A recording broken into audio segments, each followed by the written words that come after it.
गीता अध्याय 3 श्लोक 41। तस्मात्त्वमिन्द्रियाण्यादौ नियम्य भरतर्षभ पाप्मानं प्रजह्येनं ज्ञान विज्ञाननाशनम्।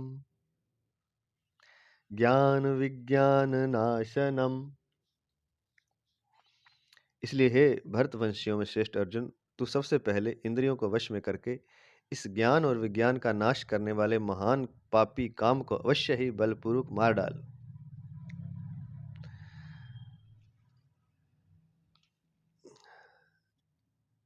अब आगे के 3 श्लोकों में इस श्लोक सहित भगवान काम को मारने का प्रकार बताते हुए उसे मारने की आज्ञा देते हैं। तस्मात्त्वमिन्द्रियाण्यादौ नियम्य भरतर्षभ पापमानं प्रजह्येनं ज्ञान विज्ञान नाशनम। इसलिए हे भरतवंशियों में श्रेष्ठ अर्जुन, तू सबसे पहले इंद्रियों को वश में करके इस ज्ञान और विज्ञान का नाश करने वाले महान पापी काम को अवश्य ही बलपूर्वक मार डाल। व्याख्या। प्रातः स्मरणीय, प्रातः वंदनीय, परम श्रद्धे भगवत तत्व प्राप्त महापुरुष महाराज श्री स्वामी राम सुखदास जी महाराज, उनके ग्रंथ साधक संजीवनी से हम व्याख्या करने जा रहे हैं। उनकी करुणामयी आज्ञा हम पर बरसती रहे और हमारी जीवा से उनकी ही वाणी मुखरित हो, उनके ही आशय प्रकट हो, ऐसी इच्छा करते हैं। पहला पद है तस्मात् त्वमिन्द्रियाण्यादौ नियम्य भरतर्षभ। इंद्रियों को विषयों में भोग बुद्धि से प्रवृत्त न होने देना, अपितु केवल निर्वाह बुद्धि से अथवा साधन बुद्धि से प्रवृत्त होने देना ही उनको वश में करना है। बहुत ही शानदार बात बताई है। इंद्रियों को वश में करने से क्या तात्पर्य है कि इंद्रियों से भोग बुद्धि ना हो, विषयों में इंद्रियों से विषय का भोग करने की इच्छा ना हो, बल्कि निर्वाह करना है इंद्रियों के द्वारा। जो देखना है, जितना का जरूरी है, जितना का सुनना जरूरी है, तो बहुत ही जो आवश्यक है, निर्वाह बुद्धि से अथवा साधन बुद्धि से या फिर साधना के लिए ही इंद्रियों का प्रयोग करना है। तो ऐसे हम कर लेंगे, साधन बुद्धि से प्रवृत्त होने देना ही इंद्रियों को विषयों में उनको वश में करना है। दोबारा सुनते हैं। इंद्रियों को विषयों में भोग बुद्धि से प्रवृत्त न होने देना, भोग बुद्धि से नहीं बल्कि निर्वाह बुद्धि से या साधन बुद्धि से विषयों में प्रवृत्त हो, तो फिर वो कोई दिक्कत नहीं है, वो वश में ही है इंद्रियां। तात्पर्य है कि इंद्रियों की विषयों में राग पूर्व प्रवृत्ति ना हो और द्वेष पूर्वक निवृत्ति ना हो। गीता 18वें अध्याय का 10वां श्लोक। राग पूर्वक प्रवृत्ति और द्वेष पूर्वक निवृत्ति होने से राग द्वेष पुष्ट हो जाते हैं और ना चाहते हुए मनुष्य को पतन की ओर ले जाते हैं। इसलिए प्रवृत्ति और निवृत्ति अथवा कर्तव्य और अकर्तव्य को जानने के लिए शास्त्र ही प्रमाण। गीता 16वें अध्याय का 24वां श्लोक प्रमाण है। शास्त्र ही प्रमाण है। शास्त्र के अनुसार कर्तव्य का पालन और अकर्तव्य का त्याग करने से इंद्रियां वश में हो जाती हैं।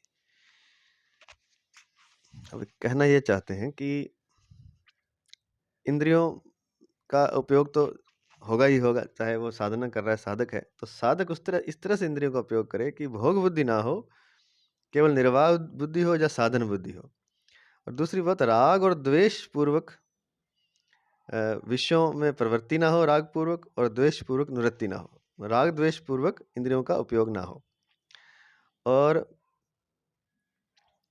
क्योंकि राग द्वेष पूर्वक प्रवृत्ति निवृत्ति होने से राग द्वेष पुष्ट हो जाते हैं और ना चाहते हुए भी मनुष्य का पतन हो जाता है। अगर राग द्वेष पूर्वक इंद्रियों की विषयों में प्रवृत्ति या निवृत्ति होगी तो राग द्वेष पुष्ट हो जाते हैं, उससे पतन हो जाता है। इसलिए प्रवृत्ति और निवृत्ति अर्थात कर्तव्य और अकर्तव्य को जानने के लिए अब क्या करना, फिर कौन सी प्रवृत्ति करनी है, कौन सी निवृत्ति करनी है, कहाँ आपको जुड़ना है इंद्रियों से विषयों के साथ और कहाँ नहीं, और कौन सा कर्तव्य आपने करना है, कौन सा नहीं, इसका शास्त्र प्रमाण है। इसलिए शास्त्र के अनुसार चले, न कि राग द्वेष के अनुसार इंद्रियों में प्रवृत्त हो। इंद्रियों की प्रवृत्ति विषयों में, ना कि राग द्वेष पूर्वक हो, बल्कि शास्त्र ही प्रमाण है। इसलिए शास्त्र के अनुसार जो निषिद्ध है वो ना करें, जो विहित है वो करें। अर्थात शास्त्र के अनुसार कर्तव्य का पालन और अकर्तव्य का त्याग करने से, शास्त्र के अनुसार चलेंगे तो इंद्रियों से उपयोग भी ले रहे हैं इंद्रियों का, लेकिन वो मुक्त ही माना जाएगा, इंद्रियां वश में ही मानी जाएंगी। यह बहुत ही शानदार बात बताई है। काम को मारने के लिए सबसे पहले इंद्रियों का नियमन करने के लिए कहने का कारण यह है कि जब तक मनुष्य इंद्रियों के वश में रहता है, तब तक उसकी दृष्टि तत्व की ओर नहीं जाती, और तत्व की दृष्टि किए बिना, अर्थात तत्व का अनुभव किए बिना, काम का सर्वथा नाश नहीं होता।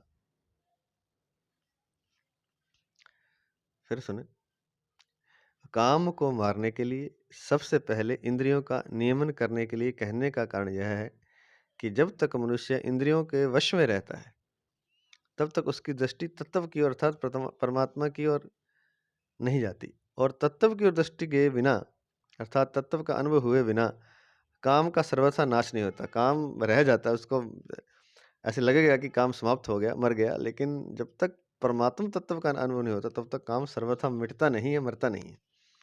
इसलिए वो दोबारा से उठ सकता है, और पूरा प्रबल रूप से भी उठ जाता है। कई बार ऐसे लगा कि शीर्ष तक साधक पहुंचा, साधना के शीर्ष पर ही खड़ा है, पहुंचने ही वाला है, लेकिन वहां अगर काम जग गया तो वो शीर्ष से बिल्कुल नीचे गिर सकता है, बल्कि नीचे नहीं गिरेगा, जब इतनी ऊंचाई से गिरेगा तो और भी नीचे गिरेगा। तो यही कहना चाहते हैं, काम का सर्वथा नाश तब होगा जब परमात्म तत्व का अनुभव हो जाएगा। तब तक पूर्णतः नाश नहीं हो तो जाएगा, लेकिन पूर्णतः नहीं होगा। पूर्णतः नहीं होने का मतलब है कि वह छुपा हुआ रह जाएगा काम, और वह कभी भी उठ खड़ा हो सकता है। मनुष्य की प्रवृत्ति इंद्रियों से ही होती है, इसलिए वह सबसे पहले इंद्रियों के विषय में ही फंसता है, जिससे उसमें उन विषयों की कामना पैदा हो जाती है। कामना सहित कर्म करने से मनुष्य पूरी तरह इंद्रियों के वश में हो जाता है, और इससे उसका पतन हो जाता है। परंतु जो मनुष्य इंद्रियों को वश में करके निष्काम भाव पूर्वक कर्तव्य कर्म करता है, उसका शीघ्र ही उद्धार हो जाता है। तो कहता है कि मनुष्य जो विषयों में फंसता है, वो पहले इंद्रियों के द्वारा फंसता है।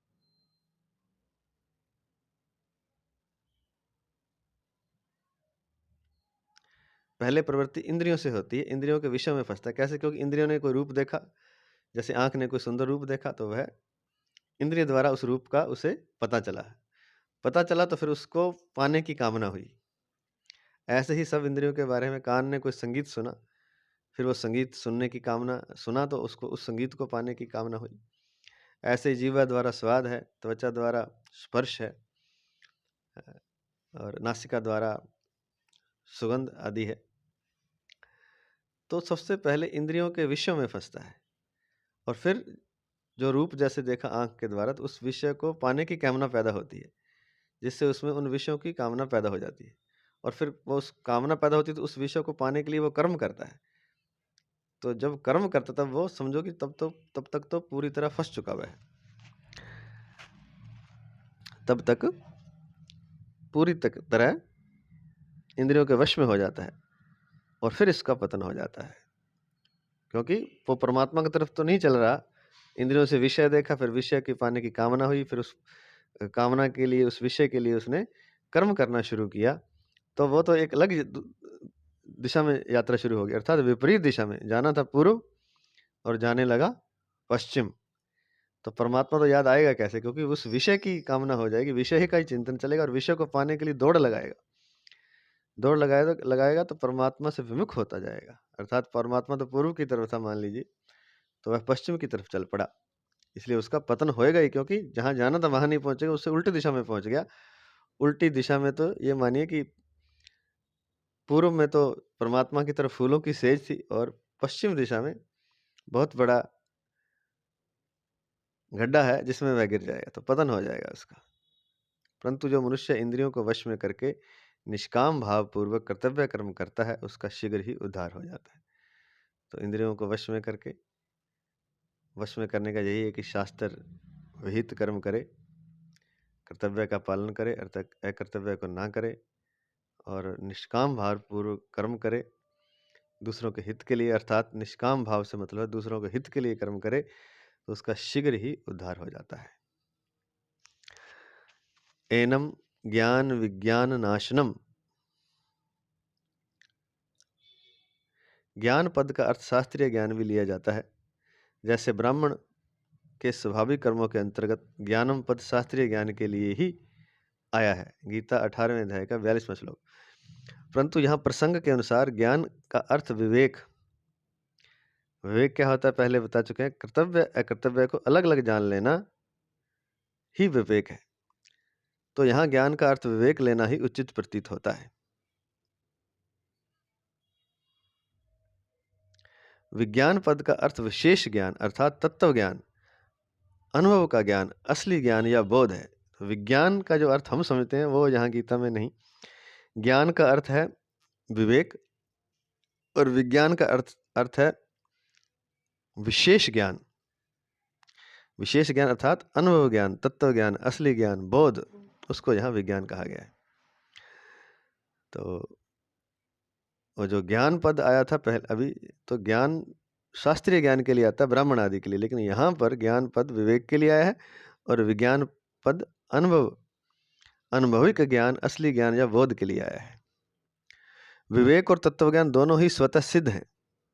तत्व ज्ञान का अनुभव तो सबको नहीं है, पर विवेक का अनुभव सभी को है। मनुष्य में यह विवेक विशेष रूप से है। अर्जुन के प्रश्न कि मनुष्य न चाहता हुआ भी पाप क्यों करता है में आए अनिच्छन्नपि पद से भी यही सिद्ध होता है कि मनुष्य में विवेक है और इस विवेक से ही वह पाप और पुण्य दोनों को जानता है और पाप नहीं करना चाहता। पाप ना करने की इच्छा विवेक के बिना नहीं होती, परंतु यह काम उस विवेक को ढक लेता है और उसको जागृत नहीं होने देता। तो इससे पता चलता है कि विवेक तो मनुष्य में स्वाभाविक रूप से है और तत्व ज्ञान भी है वैसे तो, लेकिन विवेक का तो अनुभव, तत्व ज्ञान का अनुभव तो सबको नहीं है, पर विवेक का अनुभव सभी को है। विवेक जागृत होने से मनुष्य भविष्य पर अर्थात परिणाम पर दृष्टि रखकर ही सब कार्य करता है, परंतु कामना से विवेक ढक जाने के कारण परिणाम की ओर दृष्टि जाती ही नहीं,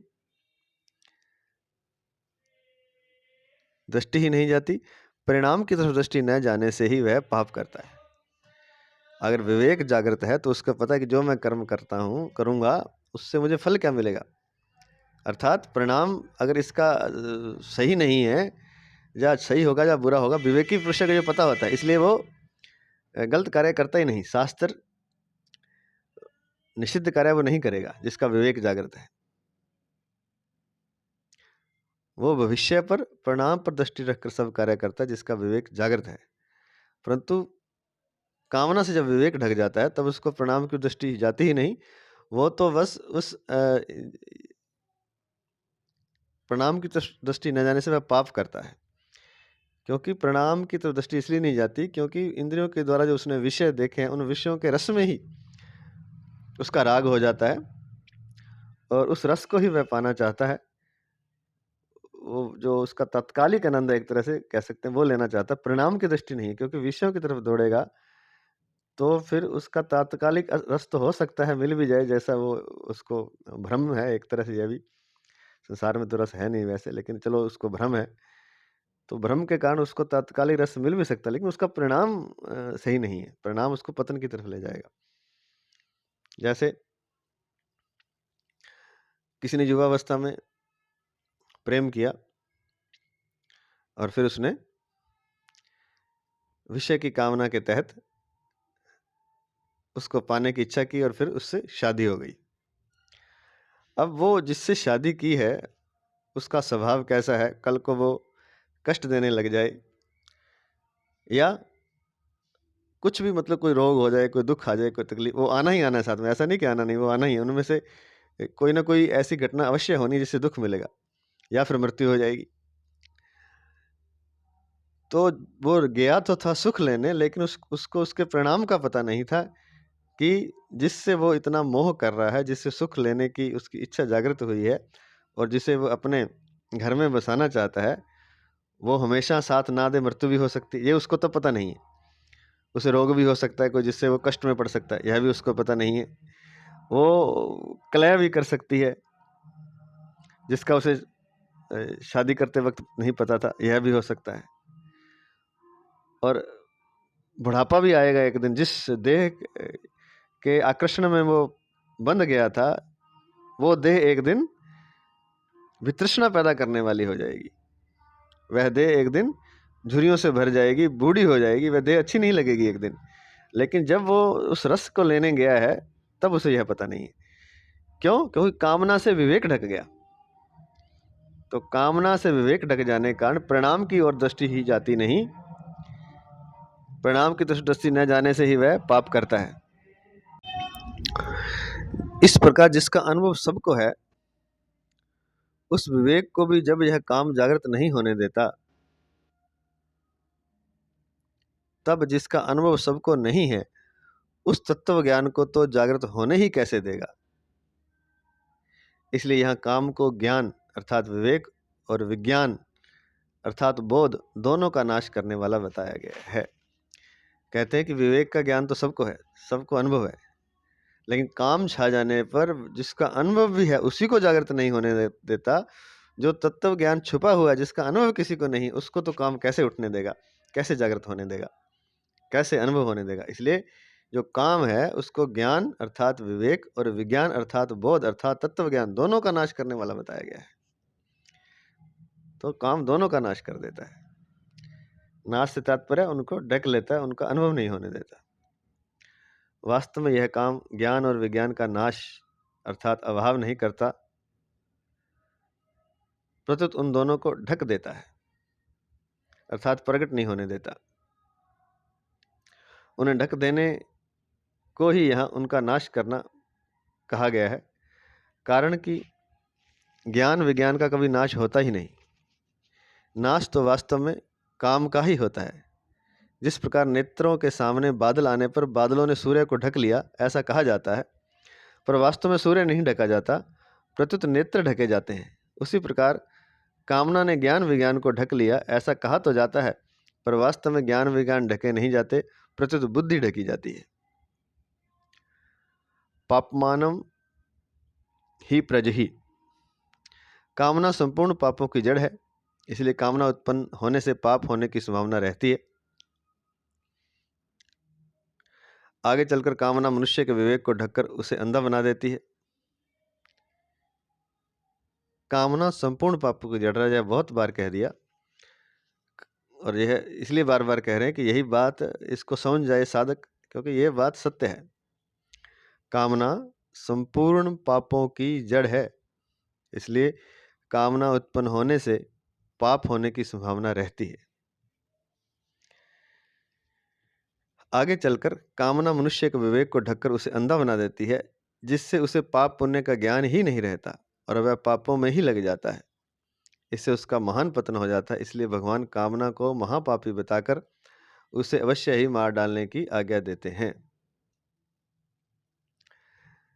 गृहस्थ जीवन ठीक नहीं, साधु हो जाएं, एकांत में चले जाएं, ऐसा विचार करके मनुष्य कार्य को तो बदलना चाहता है, पर कारण जो है कामना, उसको नहीं छोड़ना चाहता। पर कारण कामना को नहीं छोड़ता, उसे छोड़ने का विचार ही नहीं करता।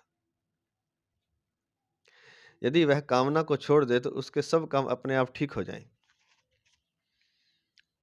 जब मनुष्य जीने की कामना तथा अन्य कामनाओं को रखते हुए मरता है, तब वे कामना उसके अगले जन्म का कारण बन जाती हैं। तात्पर्य यह है कि जब तक मनुष्य में कामना रहती है, तब तक वह जन्म मरण रूप बंधन में पड़ा रहता है। इस प्रकार बांधने के सिवाय कामना और कुछ काम नहीं आती। तात्पर्य यह है कि जब तक मनुष्य में कामना रहती है, तब तक वह जन्म मरण रूप बंधन में पड़ा रहता है। इस प्रकार बांधने के सिवाय कामना और कुछ काम नहीं आती। कामना कारण क्या है? कामना क्या काम आती है? आपको बांधने के लिए, अर्थात आपके पैरों की बेड़ी बन जाती है, रस्से बंध जाते हैं आपके पैरों में। बस यही काम है कामना का, और कुछ नहीं है। कामना से दिखता है कि रस मिलेगा, लेकिन रस नहीं मिलेगा। जैसे ही कामना हो जाएगी, आपके पैरों को जकड़ लिया जाएगा। ये भगवान की बनाई हुई लीला है। यहाँ जो दिखता है वो कुछ और है, और जो नहीं दिखता वो कुछ और है। जो कुछ दिख रहा है इंद्रियों द्वारा विषयों के माध्यम से, वह सब कुछ आपको बांधने के लिए है, वह बेड़ी है। कोई धीर पुरुष, कोई प्रज्ञा पुरुष, कोई विवेकी पुरुष ही यह सब समझ सकता है। उसी विवेक को जगाने की बात हो रही है। विवेकी पुरुष यह सब समझ कर कि जो हमें दिखाई दे रहा है, जो कामना दिखाई दे रही है, कोई विषय दिखाई दे रहे हैं, वो खींच तो रहे हैं अपनी तरफ, लेकिन वो जैसे ही वहां पहुंचूंगा उन विषयों तक, वो मेरे को बांध लेंगे और फिर छोड़ेंगे नहीं। मृत्यु तक उन विषयों में बंधने के कारण हो जाती है। न केवल एक बार, अनेक बार जन्म लेना पड़ता है, अनेक बार मृत्यु होती है। तो यही कहते हैं, तात्पर्य यह है कि जब तक मनुष्य में कामना रहती है, तब तक वह जन्म मरण रूप बंधन में पड़ा ही रहता है। इतनी बड़ी है ये कामना। इस प्रकार बांधने के सिवाय कामना और कुछ काम नहीं आती। वह आपको बांधने के लिए रस्सी है, रस्सी भी नहीं है, मोटा रस्सा है, मोटा रस्सा भी नहीं है, बेड़ी है लोहे की। वो पैरों में पड़ जाएगी तो कई जन्म मरण बंधन रूप, जन्म मरण बंधन रूप में डाले रहेगी। जब मनुष्य का जड़ पदार्थों की तरफ आकर्षण होता है, तभी उनकी कामना उत्पन्न होती है। कामना उत्पन्न होते ही विवेक दृष्टि दब जाती है और इंद्रिय दृष्टि की प्रधानता हो जाती है। विवेक तो दब जाता है, इंद्रिय जो कह रही है वही मानता है कि हाँ रस आ रहा है रूप देखने में, इसी को देखना है, इसी को पाना है। इंद्रियां मनुष्य को केवल शब्दादि विषयों के सुख भोग में ही लगाती हैं। इंद्रियां मनुष्य को केवल शब्दादि, शब्दादि से मतलब शब्द, स्पर्श, रस, रूप, गंध विषयों के सुख भोग में ही लगाती हैं। पशु पक्षियों की भी प्रवृत्ति इंद्रियों से मिलने वाले सुख तक ही रहती है, परंतु कामना से विवेक ढक जाने के कारण मनुष्य इंद्रियजन्य सुख के लिए पदार्थों की कामना करने लगता है और फिर पदार्थों के लिए रुपयों की कामना करने लग जाता है। इतना ही नहीं, उसकी दृष्टि रुपयों से भी हटकर रुपयों की गिनती अर्थात संग्रह में हो जाती है। फिर वह रुपयों की गिनती बढ़ाने में ही लग जाता है। निर्वाह मात्र के रुपयों की अपेक्षा उनका संग्रह अधिक पतन करने वाला है और संग्रह की अपेक्षा भी रुपयों की गिनती महान पतन करने वाली है। और संग्रह की अपेक्षा भी रुपयों की गिनती महान पतन करने वाली है। गिनती बढ़ाने के लिए वह झूठ, कपट, धोखा, चोरी आदि पाप कर्मों को भी करने लग जाता है और गिनती बढ़ने पर उसमें अभिमान भी आ जाता है, जो आसुरी संपत्ति का मूल है। इस प्रकार कामना के कारण मनुष्य महान पतन की ओर चला जाता है। इसलिए भगवान इस महान पापी काम का अच्छी तरह नाश करने की आज्ञा देते हैं। अब ये बहुत ही सार बात है, समझने वाली है, समझ लेते हैं थोड़ा दोबारा से। कि मनुष्य जड़ पदार्थों की तरफ जब आकर्षण उसका होता है, जड़ पदार्थ उसे अच्छे लगते हैं, वस्तु, व्यक्ति, पदार्थ ये सारे जड़ हैं, तब उसमें कामना उत्पन्न होती है। कामना मतलब उस पदार्थ, वस्तु, व्यक्ति को पाने की इच्छा उत्पन्न होती है। और जब कामना पाने की इच्छा होती है तो उसका विवेक काम नहीं करता, फिर उसकी इंद्रियां ही काम करती है और इंद्रियों के पीछे ही उसका मन भागता है, क्योंकि इंद्रियों की दृष्टि की प्रधानता हो जाती है और विवेक सेकेंडरी हो जाता, सेकेंडरी का दब ही जाता है। जो सही गलत का निर्णय कर सकता था, जो विवेक कर्तव्य कर्तव्य का, वो विवेक उसका काम ही नहीं करता। उसको पता नहीं चलता कि सही क्या है, क्या गलत क्या है, बस इंद्रिय की दृष्टि ही प्रधान हो जाती। जैसे आंख से कोई रूप देखा तो आंख की जो इंद्रिय कह रही है उसी की बात मानेगा उसका मन अर्थात जीव। तो इंद्रियां मनुष्य को केवल शब्द आदि विषयों के सुख भोग में ही लगाती हैं।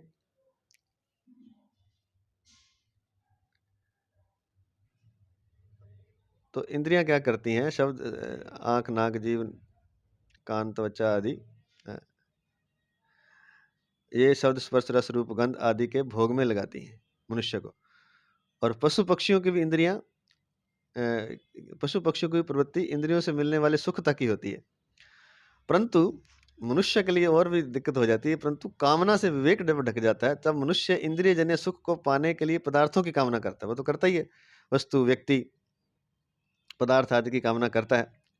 किस लिए? इंद्रिय जन्य सुख प्राप्त करने के लिए, विषय जन्य सुख प्राप्त करने के लिए। और फिर पदार्थों की कामना करता। पदार्थ कैसे मिलते हैं? वस्तु, व्यक्ति, पदार्थ अगर चाहिए तो वो धन से मिलता है संसार में। तो फिर सुख के लिए तो संसार के वस्तु, व्यक्ति, पदार्थ धन से मिलते हैं, ये सभी जानते हैं। फिर वो क्या करता है कि धन कमाने के लिए दौड़ शुरू करता है, भागता है।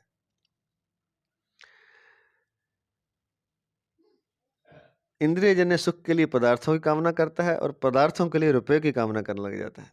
इतना ही नहीं, रुपए की कामना तक भी ठीक था, फिर उसकी दृष्टि रुपयों से भी हटकर रुपयों की गिनती में हो जाती है कि इसकी गिनती बढ़ा लूँ मैं। मतलब उसका काम तो शायद 10 करोड़ में मान लीजिए, एक मानने के लिए मानिए कि 1 करोड़ में चल जाएगा। 1 करोड़ रुपया उसके पास इकट्ठा हो गया और उसका जो वो चाहता है उससे मिल जाएगा उसको, चाहे वो कामना ही है। लेकिन फिर वो 1 करोड़ पे रुकता नहीं, फिर उसकी गिनती ये होती है कि इसको और बढ़ाया जाए। तो रुपयों की गिनती अर्थात संग्रह में हो जाती है। उसको 1 करोड़ से 2, 3, 4, 10 ऐसे आगे बढ़ता है। फिर वह रुपयों की गिनती बढ़ाने में ही लग जाता है। फिर उसका एक ही काम होता है, फिर वो बाकी चीज़ तो भूल जाता है कि लोग देखें कि मैं कितना धनी हूँ, मतलब लोगों को दिखाने के लिए कह लो या अपने मन के लिए, जैसे भी, वो रुपयों की गिनती बढ़ाने में लग जाता है। निर्वाह मात्र के लिए रुपयों की अपेक्षा उसका संग्रह अधिक पतन करने वाला है। और महाराज जी ये कहते हैं कि निर्वाह के लिए अगर आप रुपए कमा रहे हैं, रुपयों की ज़रूरत है, जीवन निर्वाह करना चाहते हैं, जीना है किसी तरह, शरीर को चलाना है, तो वो ठीक है। लेकिन उसकी अपेक्षा संग्रह जब उसको इकट्ठा करने लगे, इकट्ठे से मतलब कि इकट्ठा तभी क अब ये भी बात एक सोचने वाली है कि जितना चाहिए उतना मिल गया, उतना ज़रूरत का वो यूज़ कर लेकिन इकट्ठा करने से क्या मतलब है? इकट्ठा तो वो जो पड़ा ही रहेगा ना, या धन या तो बैंक में पड़ा है या कहीं भी पड़ा है, उसका उपयोग नहीं हो रहा, वो पड़ा हुआ है, बस देखने के लिए, वो दिखाने के लिए है। निर्वाह तो थोड़े से हो रहा है ना, इकट्ठा हो रहा है, मतलब उसके बाद इसका मतलब निर्वाह से ज़्यादा हो गया उसके पास। लेकिन वो उस इकट्ठा करने में ही फिर लग जाता है, फिर वह रुपयों की गिनती बढ़ाने में ही लग जाता है। निर्वाह मात्र के लिए रुपयों की अपेक्षा उनका संग्रह अधिक पतन करने वाला, और यह बहुत अधिक पतन करने वाला है। और संग्रह की अपेक्षा भी रुपयों की गिनती महान पतन करने वाली थी। और संग्रह से भी ज़्यादा फिर क्या कहते, फिर वो गिनती बढ़ाने लग जाता है, 1 करोड़, 2 करोड़, 10 करोड़, 20 करोड़, 100 करोड़, अरब, खरब, रुकता ही नहीं। तो जो उसकी संग्रह की जो वो से भी ज़्यादा, पहले तो निर्वाह से अधिक संग्रह से पतन होता है, और संग्रह से भी अधिक गिनती से महान पतन होता है। और जब गिनती बढ़ाने के लग जाता है, फिर वह झूठ भी बोलता है, कपट भी करता है, धोखा भी करता है, चोरी भी करता है, हिंसा भी कर देता है, हत्या भी कर देता है, आदि पाप कर्मों को भी करने लग जाता है। और गिनती बढ़ने पर उसमें अभिमान भी आ जाता है, फिर वो अहंकारी भी हो जाता है बहुत ज़्यादा, जो कि गीता में आसुरी संपत्ति का मूल है। असुरों का जो अभिमान है वो असुरों में होता है, राक्षसों में, तो उसमें आसुरी संपत्ति आ जाती है, असुर बन जाता है एक तरह से वो। गिनती बढ़ने पर उसमें अभिमान भी आ जाता है, जो आसुरी संपत्ति का मूल है। और इस प्रकार कामना के कारण मनुष्य महान पतन की ओर चला जाता है। इसलिए भगवान इस महान पापी काम का अच्छी तरह नाश करने की आज्ञा देते हैं। इस प्रकार मात्र कामना से, बात शुरू कहाँ हुई थी? कामना से हुई थी, मात्र इच्छा से, और उस कामना से ही महान पतन की ओर चला जाता है। इसलिए पहले ही भगवान इस महान पापी काम अर्थात कामना को अच्छी तरह नाश करने की आज्ञा देते हैं। कहते हैं कि पहले ही स्तर पर उसे मिटा दें तो ठीक है, अगर वो राक्षस और बढ़ गया तो फिर वो बहुत बड़े पाप में ले जाता है, बहुत महापतन करवा देता है, महान पतन करने वाली है। अगला श्लोक है 42 और 43।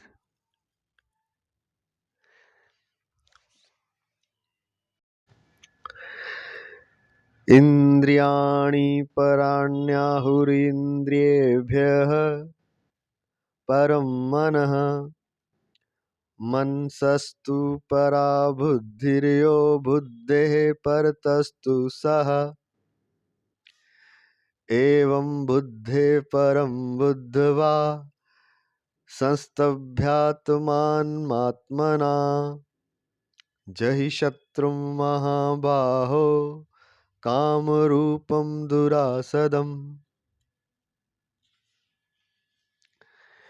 इंद्रियों को स्थूल शरीर से पर अर्थात श्रेष्ठ, सबल, प्रकाशक, व्यापक तथा सूक्ष्म कहते हैं। इंद्रियों से परे मन है, मन से भी पर बुद्धि है, और जो बुद्धि से भी पर है वह काम है। इस तरह बुद्धि से पर अर्थात काम को जानकर अपने द्वारा अपने आप को वश में करके, हे महाबाहो, तू इस काम रूप दुर्जय शत्रु को मार डाल। व्याख्या इस प्रकार है। इंद्रियाणि प्राण्याहुः। इंद्रियाणि प्राण्याहुः। इंद्रियाणि प्राण्याहुः।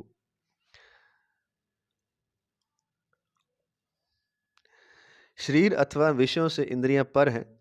तात्पर्य यह है कि इंद्रियों के द्वारा विषयों का ज्ञान होता है, पर विषयों के द्वारा इंद्रियों का ज्ञान नहीं होता।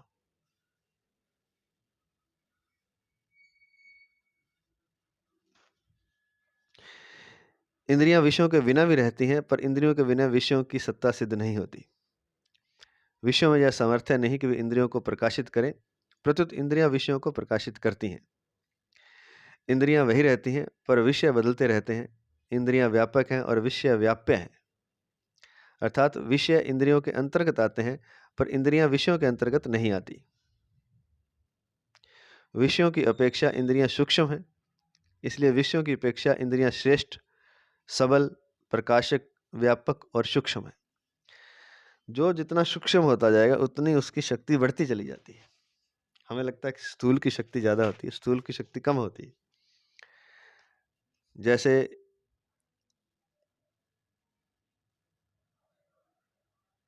इंद्रियां शरीर से श्रेष्ठ शक्तिशाली इंद्रियां हैं, इंद्रियों से भी शक्तिशाली मन है, मन और सूक्ष्म हो गया। मन से भी शक्तिशाली बुद्धि है और बुद्धि से भी शक्तिशाली काम है। जितना सूक्ष्म होता है उतना शक्तिशाली होता जाएगा। तो ये तो आसान सी बात ही समझ आ ही गई होगी। आगे चलते हैं। इंद्रियभ्यः परम मनः। इंद्रियां मन को नहीं जानती, पर मन सभी इंद्रियों को जानता है। इंद्रियों में भी प्रत्येक इंद्रिय अपने अपने विषय को ही जानती है। अन्य इंद्रियों के विषयों को नहीं। जैसे कान केवल शब्द को जानते हैं, पर स्पर्श, रूप, रस और गंध को नहीं जानते। त्वचा केवल स्पर्श को जानती है, पर शब्द, रूप, रस और गंध को नहीं जानती। नेत्र केवल रूप को जानते हैं, पर शब्द, स्पर्श, रस और गंध को नहीं जानते। रसना केवल रस को जानती है, पर शब्द, स्पर्श, रूप और गंध को नहीं जानती। और नासिका केवल गंध को जानती है, पर शब्द, स्पर्श, रूप और रस को नहीं जानती। परंतु मन पांचों ज्ञानेंद्रियों को तथा उनके विषयों को जानता है। इसलिए मन इंद्रियों से श्रेष्ठ, सबल, प्रकाशक, व्यापक और सूक्ष्म है।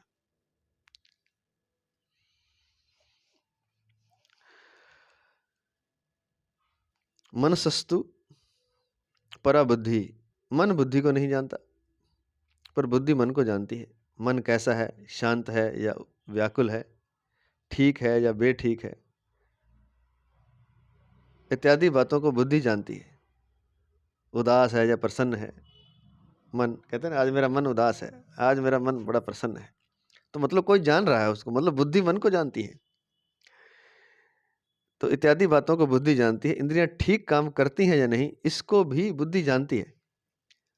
बुद्धि तो सब कुछ जानती है। तात्पर्य है कि बुद्धि मन को तथा उसके संकल्पों को भी जानती है, मन क्या सोच रहा है, और इंद्रियों को तथा उनके विषयों को भी जानती है। इसलिए इंद्रियों से परे जो मन है, उस मन से भी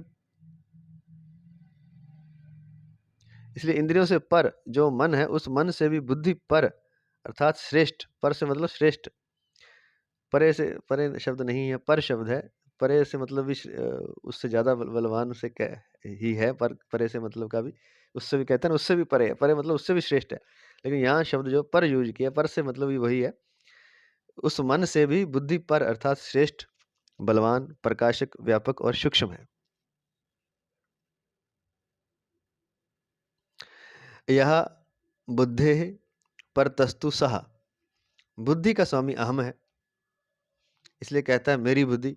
बुद्धि करण है, अर्थात बुद्धि करण से मतलब होता है साधन, जिसके द्वारा कोई कार्य किया जाता है, या कुछ संसार में कुछ भी जो इंद्रिया, मन, बुद्धि आदि सब करण है, जिससे कर्म होते हैं। तो बुद्धि करण है और अहम करता है। करने वाला कौन है? अहम। और जिससे किया जाता है वो बुद्धि अर्थात करण है, जिस साधन है। कर्ण परतंत्र होता है, पर कर्ता स्वतंत्र होता है, ये हम जानते ही हैं। उस अहम में जो जड़ अंश है, उसमें काम रहता है। और जो अहम बुद्धि का भी करता है,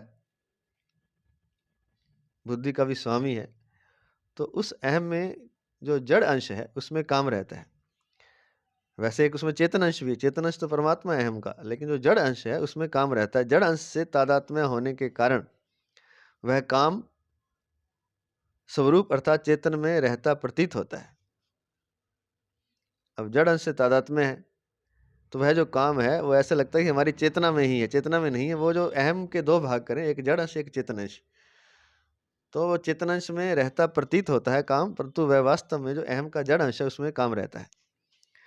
वास्तव में अहम में ही काम रहता है, क्योंकि वही भोगों की इच्छा करता है और सुख दुख का भोक्ता बनता है। भोक्ता, भोग और भोग्य, इन तीनों में सजातीय अर्थात जातीय एकता है। इनमें सजातीय ना हो तो भोक्ता में भोग्य की कामना या आकर्षण हो ही नहीं सकता।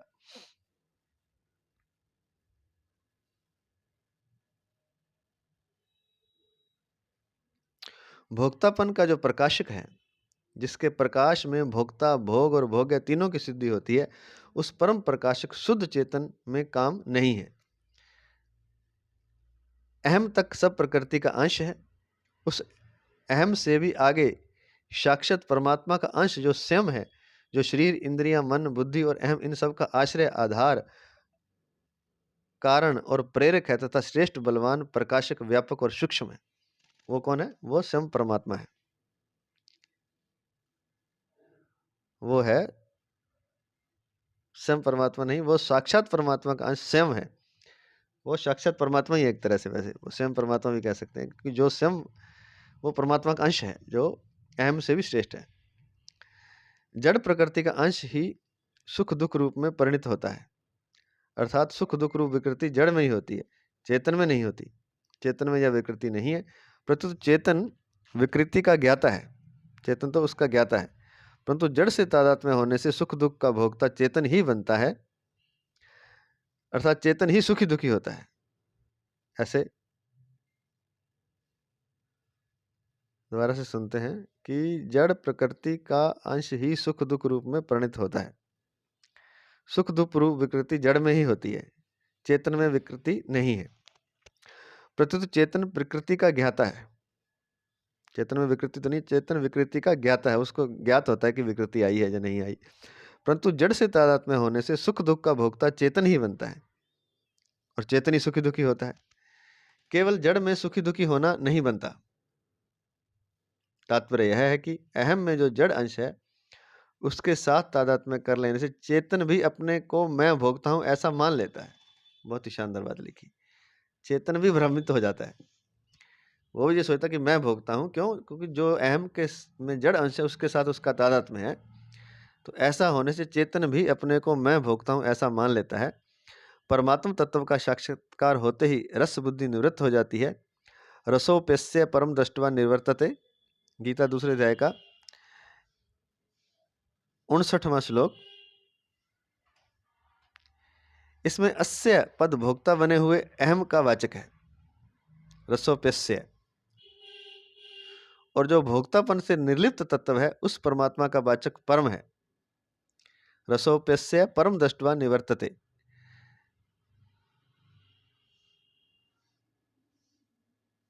इसमें अस्य पद भोक्ता बने हुए अहम का वाचक है और जो भोक्तापन से निर्लिप्त तत्व है उस परमात्मा का वाचक परम पद है। परम पद है, पद्म अक्षर में जो लिखा है परम, ये वाला, वो परमात्मा का वाचक है। उसके ज्ञान से रस अर्थात काम निवृत्त हो जाता है। कारण कि सुख के लिए ही कामना होती है और स्वरूप सहज सुख राशि है। इसलिए परमात्मा तत्व का साक्षात्कार होने से काम, जो संयोगजन्य सुख की इच्छा, सर्वदा और सर्वथा मिट जाता है। समझने वाली है ये बातें, थोड़ा सा और समझ लेते हैं इसको गहराई से।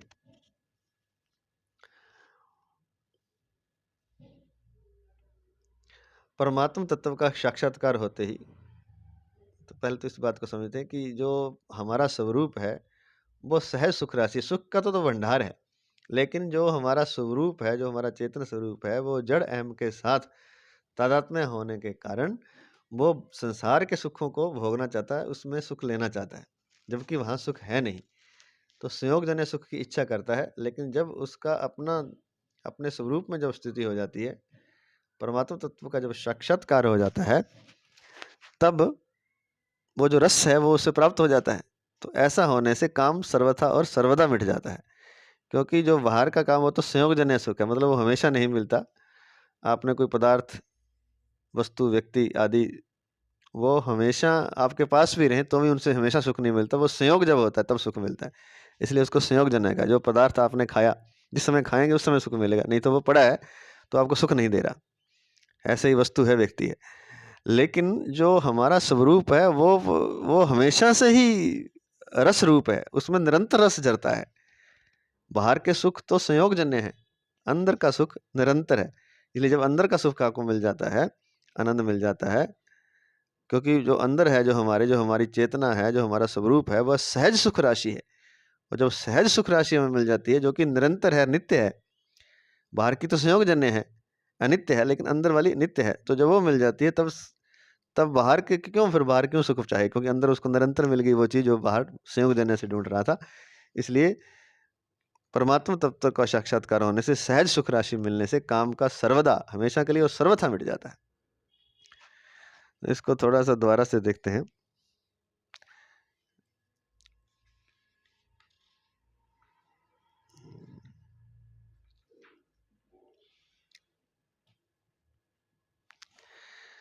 बुद्धि का स्वामी अहम है, इसलिए हम कहते हैं मेरी बुद्धि।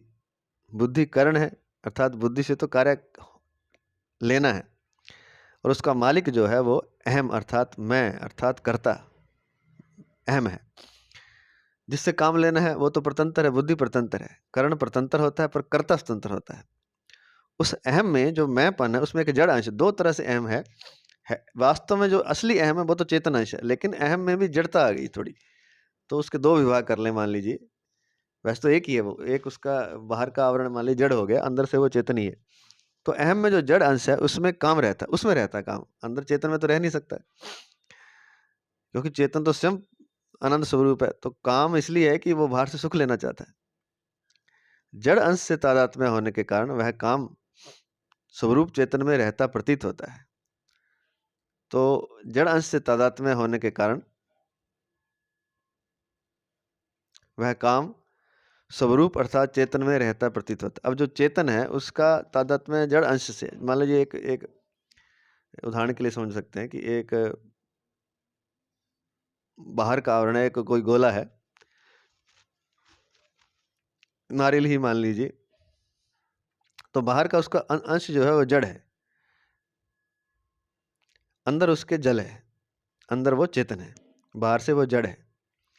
वो दो भाग उससे करते, लेकिन नारियल तो एक ही है, वैसे तो एक ही है। वो चेतन जो अंश है, अंदर जो द्रव्य है वही असली है वैसे तो, लेकिन बाहर से वो थोड़ा उसका आवरण खोल बना हुआ है जो जड़ अंश है। तो जड़ अंश से उस अंदर वाले द्रव्य का तादात्म्य है। ऐसे ही जो अहम का जो जड़ अंश है, वो अंदर जो हमारी चेतना है उससे उसका तादात्म्य है, और जड़ अंश से तादात्म्य होने के कारण वह काम स्वरूप में, और वो है तो बाहर वाले खोल में, लेकिन वो चेतना में प्रतीत होता है।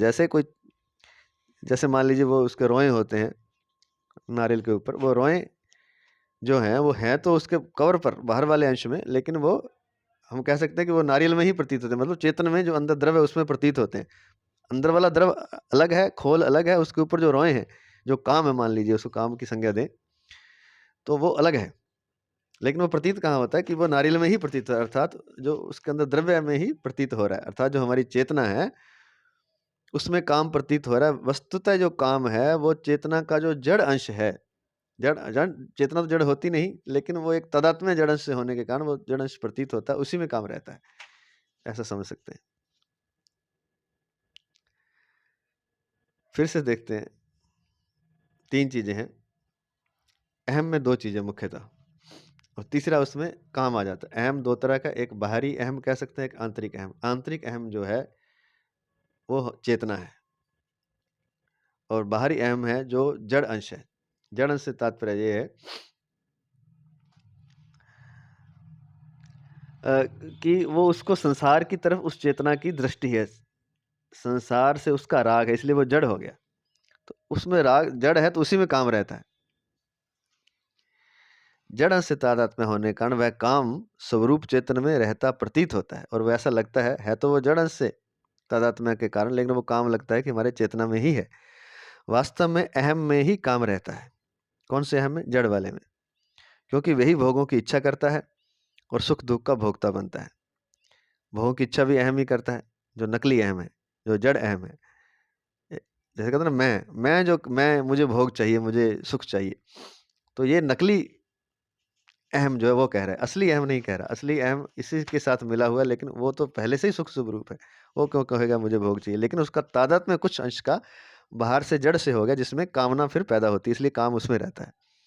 वास्तव में अहम में ही काम रहता है, यही बात है, कहना चाह रहे हैं, क्योंकि वही भोगों की इच्छा करता है।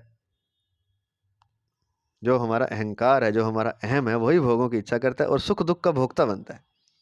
और वही सुख आता सुखी होता है, दुख आता दुखी होता है, भोक्ता बनता है। भोक्ता अर्थात सुख दुख को भोगने वाला भी वही है, और वही काम की इच्छा करता है, अर्थात भोगों की इच्छा करता है, जो काम है। भोक्ता, भोग और भोग्य, एक तो भोक्ता भोगने वाला, वो अहम है। भोग करने वाला भी अहम है। भोग्य संसार की कोई वस्तु है, विषय है। इन तीनों में सजातीयता अर्थात जातीय एकता है। ये तीनों एक ही तरह की चीजें हैं। इनमें सजातीय ना हो तो भोक्ता में भोग्य की कामना या आकर्षण हो ही नहीं सकता। अगर इनकी जाति एक ना हो, ये अलग अलग दोनों तत्व हो, तो वो भोक्ता भोग्य की कामना ही नहीं कर सकता। भोक्तापन का जो प्रकाशक है, जिसके प्रकाश में भोक्ता, भोग और भोग्य तीनों की सिद्धि होती है, उस परम प्रकाशक शुद्ध चेतना में काम नहीं है। अब जो भोग कर रहा है, जो भोक्ता है अहम, उसको भी कोई जान रहा है ना। तो जो परम प्रकाशक शुद्ध चेतन है, जो भोक्ता, भोग और भोग्य तीनों को जानता है, भोक्तापन का जो प्रकाशक है, उस परम प्रकाशक शुद्ध चेतन में काम नहीं, उसमें कामना नहीं है। अहम तक सब प्रकृति का अंश है। अहम तक अर्थात अहंकार तक जो जड़ अहम है, जो अहम का जो जड़ अंश है, वहां तक प्रकृति है। उस अहम से भी आगे साक्षात परमात्मा का अंश स्वयं है। और उस अहम से आगे क्या है? परमात्मा का अंश जो स्वयं है, जो वास्तविक अहम है, जो स्वयं उसका होना है, वो है। उस अहम से अर्थात जो अवास्तविक अहम है, या कहें जड़ अहम है, उस अहम से भी आगे साक्षात परमात्मा का अंश है, जो स्वयं है हम। जो शरीर, इंद्रियां, मन और बुद्धि और अहम, जो वास्तविक मैं है, वो जो वास्तविक स्वयं है, जो वास्तविक अहम है, वो शरीर, इंद्रियां, मन, बुद्धि और अहम, इन सब का आश्रय है, इन सब का आधार है, इन सब का कारण है, इन सब का प्रेरक है, तथा इनसे श्रेष्ठ है, बलवान है, प्रकाशक है, व्यापक है और सूक्ष्म है। सूक्ष्म भी है। तो वास्तविक अहम हमारा स्वयं का होना है, अवास्तविक अहम अहंकार है, और फिर मन, फिर बुद्धि है, फिर मन है, फिर इंद्रियां हैं, फिर शरीर है। लेकिन इन सब का जो प्रकाशक है, और इनसे सूक्ष्म है, इनसे बलवान है, इनसे श्रेष्ठ है, इनसे व्यापक है, वो वास्तविक अहम है, जो सबका आश्रय भी है, इन सब का आधार भी है और कारण भी है, और प्रेरक भी है। प्रेरणा भी वही देता है। आगे चलते हैं। जड़ प्रकृति का अंश ही सुख दुख रूप में परिणित होता है। अब जो जड़ प्रकृति है, अर्थात जो अहम है, जड़ अहम, जड़ प्रकृति का अंश है, वही सुख दुख रूप में परिणित होता है। अर्थात सुख दुख रूप विकृति जड़ में ही होती है। चेतन जो हमारा अहम है, चेतन में विकृति नहीं है। प्रत्युत चेतन विकृति का ज्ञाता है, वो तो उसको जानने वाला है। परंतु जड़ से तादात्म्य होने से सुख दुख का भोक्ता चेतन ही बनता है।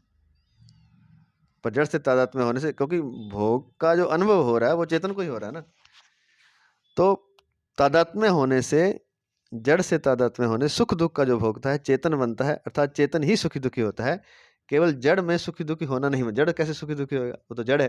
पत्थर कैसे सुखी दुखी होगा? जो चेतन चीज है, जो विवेकी है, वही तो सुखी दुखी होगा ना। वो हमारी चेतना है, वो वास्तविक अहम है। तात्पर्य यह है कि अहम में जो जड़ अंश है, उसके साथ तादात्म्य कर लेने से चेतन भी अपने को मैं भोगता हूं ऐसा मान लेता है। अब ये सार बात आ गई कि जो अहम में, अहम है एक ही, लेकिन उसमें एक जड़ अंश है जो प्रकृति के साथ जुड़ा हुआ है। तो अहम में जो जड़ अंश है, उसके साथ तादात्म्य कर लेने से जो चेतन तत्व है, जिसको कोई लेना देना नहीं है, जो अलग है, निर्विकार है, परम शक्ति है, सूक्ष्म है, व्यापक है। वो जो चेतन अंश है वो भी अपने को मैं भोगता हूँ ऐसा मान लेता है। क्यों? क्योंकि जड़ अंश से वो तादात्म्य कर लेता है। कर लेने से तात्पर्य यह है कि अहम में जो जड़ अंश है उसके साथ तादात्म्य कर लेने से चेतन भी अपने को मैं भोगता हूं ऐसा मान लेता है। परमात्म तत्व का साक्षात्कार होते ही रस बुद्धि निवृत्त हो जाती है। अब जब परमात्म तत्व का साक्षात्कार हो जाता है तो रस बुद्धि निवृत्त हो जाती है। वो जड़ अंश की जो रस बुद्धि है वो निवृत्त हो जाती है, मतलब हट जाती है। रसोप्यस्य परम दृष्टवा निवर्तते, गीता दूसरे अध्याय का 59वां श्लोक। इसमें अस्य पद भोक्ता बने हुए अहम का है। इसमें जो रसोप्यस्य अस्य है ना, वो जो अहम है, जो चेतन अहम था, वो जो उसका जड़ अंश जो भोक्ता बन गया, तो उसके लिए अस्य पद आया है। इसमें अस्य पद भोक्ता बने हुए अहम का वाचक है। और जो भोक्तापन से निर्लिप्त तत्व है, हमारा स्वरूप जो मैं है, जो मैं स्वयं हूं, जो परमात्मा का अंश है, उस परमात्मा का वाचक परम पद है।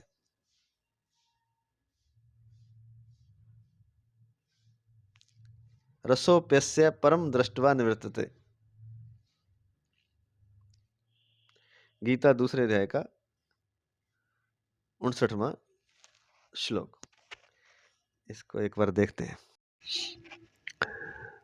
तो रसोप्यस्य परम दृष्टवा निर्वर्तते, इसका अर्थ है परमात्म तत्व का अनुभव होने से इस स्थित प्रग मनुष्य का रस भी निवृत्त हो जाता है, अर्थात उसकी संसार में रस बुद्धि नहीं रहती। तो इसमें जो अस्य पद है वो भोक्ता बने हुए अहम का वाचक है, अर्थात जो स्थित प्रग, जो जीव साधना कर रहा है उसका वाचक है। स्थित प्रग जो होना चाहता है उसका वाचक है अस्य पद। और जो परम पद है वो वाचक है परमात्म तत्व का। और दृष्टवा से तात्पर्य अनुभव होने से